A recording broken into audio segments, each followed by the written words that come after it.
¿Qué es lo que pasa? Este incremento se debe a dos valores fundamentales, al tema de la inflación, porque el instituto cada año incrementa las pensiones, ya sea el porcentaje de la última plaza del trabajador o en el porcentaje de la inflación, y segundo, al incremento de la población pensionaria misma. Abajo van a poder observar los indicadores tanto de nuestro tema de régimen décimo transitorio. La pensión mínima que otorga el instituto corresponde a 7,467 pesos con 90 centavos y la máxima es de 32,571 pesos. La pensión promedio de la población pensionaria corresponde a 16,680 pesos con 43 centavos. En el caso de cuenta individual, a diferencia de décimo, no tenemos nosotros un límite de pensión máximo, pero sí uno mínimo. Cuando los recursos del trabajador no alcanzan para contratar una renta vitalicia, el gobierno, a través del instituto, les otorga una pensión mínima garantizada que se establece actualmente en 6,406 pesos con 62 centavos. Orden de esta presentación que tengo a cargo de exponer. En el primer punto, si me apoyan con la siguiente diapositiva, vamos a revisar el tema de la evolución del ISSSTE en todo lo que ha sido desde su origen como seguridad social en México, ahora sí que participando de mano también del Instituto Mexicano del Seguro Social y otras normativas que fueron realizadas para darle cierta cara y cierta normatividad a este instituto.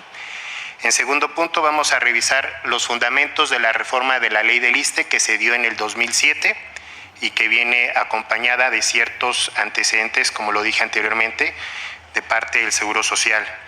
Vamos a darles en el punto 3 la población derechohabiente que atiende actualmente el instituto, tanto los familiares, trabajadores, como su población pensionaria.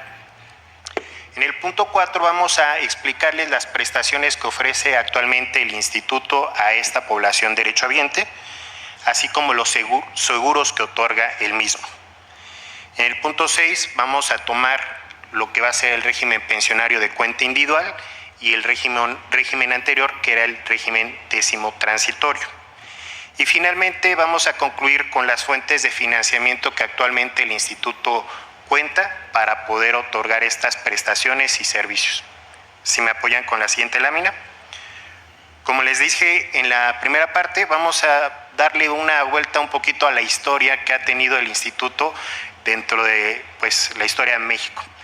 En 1925 surge la Ley General de Pensiones Civiles y de Retiro, cuyo objeto era unificar las prestaciones y servicios y garantizar el acceso a todos los trabajadores al servicio del Estado. Se tenía la premisa que el trabajador, con ayuda del Estado, iba a contribuir a un fondo de pensiones, al igual que tener un fondo de préstamos hipotecarios. Ya para el año de 1946, bajo el mandato del presidente Manuel Ávila Camacho, el Departamento de Trabajo se va a convertir a lo que hoy sería la Secretaría del Trabajo y Previsión Social. Dentro de sus funciones se van a sumar a la Secretaría de Asistencia Pública, dentro de estos cambios también surge que el Departamento de Salud Pública en aquel entonces se suma a las funciones que tenía en aquel entonces la Secretaría de Asistencia Pública para dar origen a la Secretaría de Salubridad y Asistencia Pública. Para el año de 1947 tenemos una nueva ley que se le llama Ley de Pensiones Civiles y de Retiro, y su finalidad era no solo incorporar al régimen de seguridad social a un mayor número de trabajadores al servicio del Estado, sino también era darle la invitación a dependencias, ya sea municipios, estados y otros organismos públicos, a que se integraran a este sector de seguridad social. Para el año de 1959, la Dirección General de Pensiones Civiles y de Retiro se transforma en lo que hoy es en día el ISSSTE. Es nuestro antecedente. Esto se logró gracias a la determinación del presidente en aquel entonces, Adolfo López Mateos, cuando presentó ante el Congreso de la Unión la ley del instituto, y misma que fue aprobada el día 30 de diciembre de dicho año. En 1970 ya entra en operaciones en enero el instituto, que desde ese entonces, ya con sus 64 años de existencia, tiene el objetivo de administrar los seguros, prestaciones y servicios para todos los empleados públicos. También vale la pena señalar que para ese año, apenas en el 5 de diciembre de 1960, se adiciona en el apartado B la incorporación de esta institución en su artículo 123 constitucional. Tenemos también logros importantes en el aspecto médico. Para el año de 1961 se inaugura el Centro Hospitalario 20 de Noviembre, el cual tenía la función de integrar todos los servicios médicos que en la red hospitalaria habían en el área metropolitana y Ciudad de México. Finalmente, ya para el año 1994, dicho hospital fue remodelado y cambió su nombre a Centro Médico Nacional 20 de Noviembre. Para el año de 1983 se consolida la diversificación de seguros, prestaciones y servicios con la ley del ISSSTE. De particular importancia hay que observar que dentro de esta ley se legitima el derecho del trabajador de continuar con sus derechos de manera voluntaria al régimen de seguridad social. Y finalmente, para el tema de la nueva ley del instituto que surge y se promulga el 31 de marzo del 2007, tiene la finalidad de homologar los seguros a los que tiene el IMSS, a sus 4 seguros que tiene el IMSS, y de esta manera también surge el Fondo Nacional de Pensiones de los Trabajadores al Servicio del Estado, mejor conocido como Pensioniste, para proteger los recursos y administrar las cuentas individuales de los trabajadores al servicio del Estado. Siguiente, por favor. Bueno, ¿cómo surge esta reforma de la ley del ISSSTE? La reforma de la ley del ISSSTE surge para atender 3 principales problemas. El primordial era el tema déficit actuarial y financiero que tenía el instituto. En aquel entonces, en el 2005, se estimaba que era el 50% del PIB y esto era una carga enorme para las finanzas públicas. De igual manera, se detectaba que había un servicio insuficiente para nuestra población derechohabiente dentro de las prestaciones, servicios y seguros. Por tanto, se llegó a la solución de implementar un modelo pensionario que ya se encontraba vigente para aquel entonces dentro del Instituto Mexicano del Seguro Social. Si me apoyan viendo la tabla de abajo, ustedes van a observar cómo este cambio demográfico, cómo la evolución de nuestra población exigía un cambio, una reforma dentro de nuestra institución. En el año 75, la esperanza de vida de los trabajadores era de 65 años y su edad de retiro era de 62. Eso nos obligaba a pagar, estimamos, 3 años de pensión. Y adicional a ello, contábamos con una plantilla laboral activa, al menos de 20 trabajadores por cada pensionado. Obviamente se podían costear, si estuviéramos en ese escenario, las pensiones como en aquel entonces se realizaba. Sin embargo, ya para el 2005, como ustedes observarán, se incrementaron en 13 años, en 12 años, la esperanza de vida. Y de igual manera, la edad de retiro se había disminuido a los 56. ¿Qué estaba haciendo esto? Pues obviamente estaba recargando la carga del gasto público para el tema de pensiones. Adicional, como lo dije, el cambio demográfico obligaba a que se revisaba el tema de las cuentas, o sea, de los trabajadores que en aquel entonces pues nada más eran 4 trabajadores en activo por cada uno de los pensionados. Siguiente. Esta reforma de la ley del ISSSTE para el 2007 tenía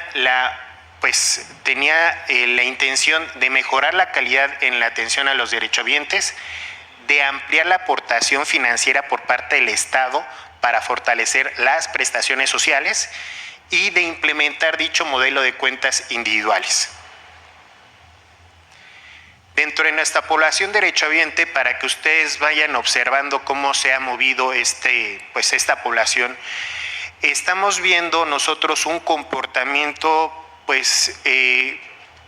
sí se ha incrementado tanto los derechohabientes como los pensionados, pero si me lo permiten, si comparamos la población derechohabiente, mejor dicho, si comparamos la población pensionaria con respecto al año 2021 observamos que se ha incrementado en un 4.10%, a diferencia de la población derechohabiente, que simplemente se ha incrementado un 2.49%.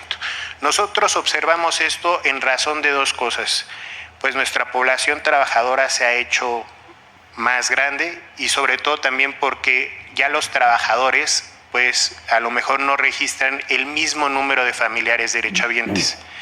Y por otra parte, pues nuestra población pensionaria pues se va incrementándose con cada año que transcurre. Adelante. Durante el último año, el Instituto ha otorgado 48.155 pensiones por décimo transitorio y 6.662 pensiones por cuentas individuales. Vale la pena señalar que dentro de las cuentas individuales estamos considerando tanto las cuentas que son cubiertas por el propio trabajador como aquellas pensiones que son cubiertas por parte del Estado derivadas de un seguro de invalidez, un seguro de vida o por riesgos de trabajo. Adelante.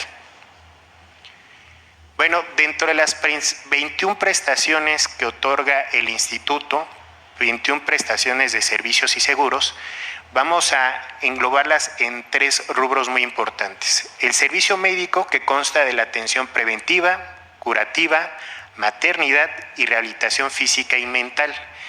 En el rubro de prestaciones económicas donde nos encontramos, se otorgan el tema de pensiones, créditos hipotecarios, préstamos personales y subsidios.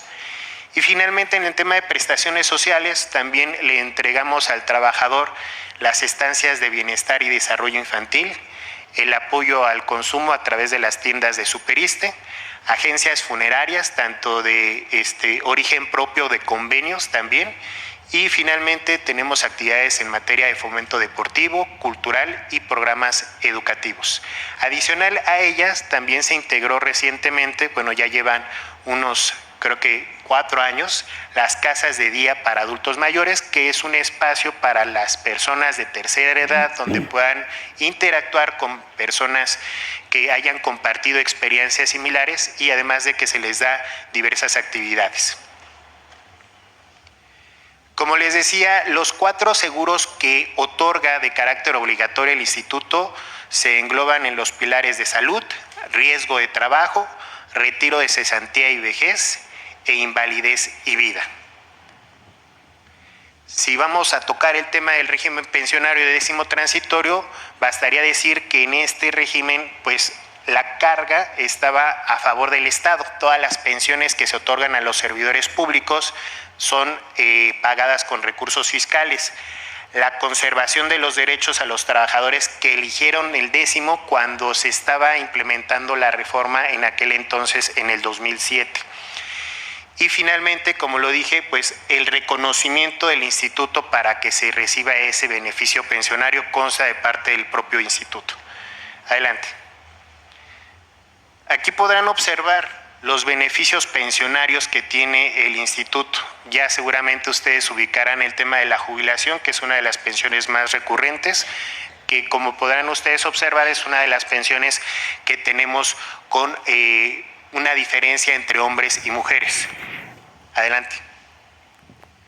En el tema de régimen de pensiones de cuenta individual, la diferencia primordial es de que este régimen va a ser con los recursos de los trabajadores por cuenta individual, con las aportaciones que el propio trabajador, su dependencia y además el Estado provea. Y finalmente, obviamente, integrando los rendimientos de las AFORES. Adelante.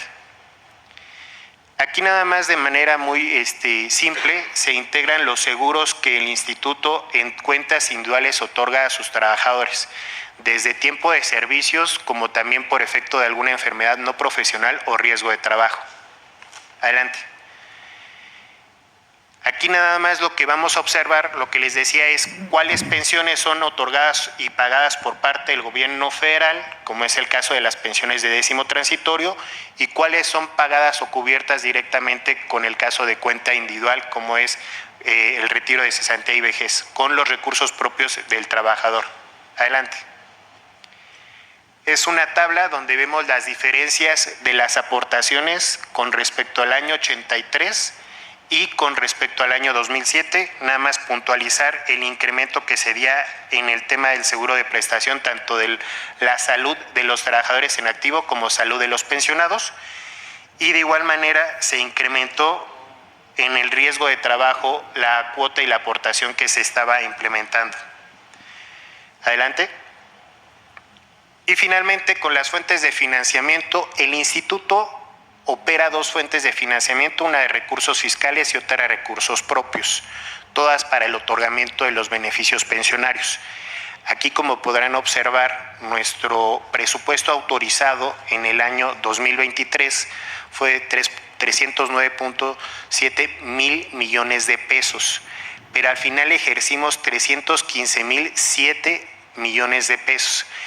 ¿Qué es lo que pasa? Este incremento se debe a dos valores fundamentales: al tema de la inflación, porque el instituto cada año incrementa las pensiones, ya sea el porcentaje de la última plaza del trabajador o en el porcentaje de la inflación, y segundo, al incremento de la población pensionaria misma.